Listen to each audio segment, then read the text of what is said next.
I'm a 34-year-old woman named Talia, and I've been divorced from my ex-husband Damien for 4 years. We have twin daughters, Aria and Kenzie. They're 9 now. We had a 50-50 custody agreement, legal and physical. No primary parent. Everything was supposed to be even. That was the agreement when we sat in front of the judge. That was what Damien promised in court and in front of our girls. And for the first few months after the divorce, he stuck to it. Then he met Alora. He married her 6 months later. She had this polished, put-together vibe. Her background was in public relations, and she used to work for a lifestyle magazine. She was beautiful in a way that looked permanent, like every strand of hair had its designated place. She immediately started this blog about modern family dynamics and curated an Instagram page for their life. Family brunches, parenting tips, co-parenting posts. Everything had this glowing filter over it. A neat little story of how love fixed everything. I didn't care. Not at first. I wasn't following their account, and the girls were adjusting all right. Until one afternoon, Aria came home with a craft project from school. It was a family tree. My name was missing.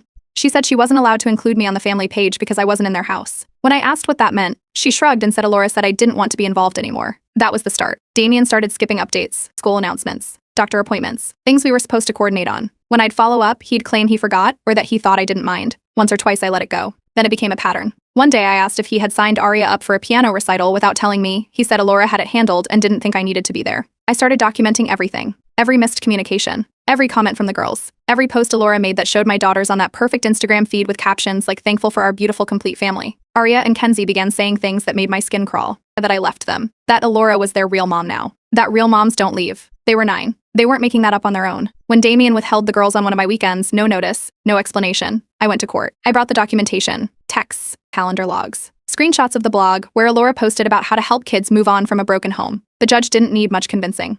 He reaffirmed the custody agreement and gave Damien a formal warning. He said next time there'd be consequences. The girls were with me the following weekend, but it felt like I wasn't really there. They barely spoke, wouldn't hug me, wouldn't eat the breakfast they used to beg for. Aria asked if she could sleep with her real mom instead. Kenzie called me Talia when she asked for a glass of water. They'd never done that before. At a school open house, Alora introduced herself to the teacher as Aria and Kenzie's mom, not stepmother, not bonus mom, just mom. I corrected her once, politely. She gave me a smile that didn't touch her eyes and said, "Oh, I thought you weren't really in the picture anymore." Damien didn't say anything, just stood there looking at his phone. I kept showing up. Every pickup, every school event, every weekend, even when they treated me like a stranger. My therapist said the only way through it was to stay steady. So I did, even when it felt like banging on a locked door. Then a mutual friend, someone I hadn't spoken to in a while, tagged me in an Instagram story. I don't think she meant anything by it, probably just assumed I'd want to see the girls in the pictures, but I wasn't supposed to know they were there. It was a sneak peek of a family photo shoot, everyone dressed in white and beige, smiling by the lake. A caption written in gold script, "Our unbreakable bond."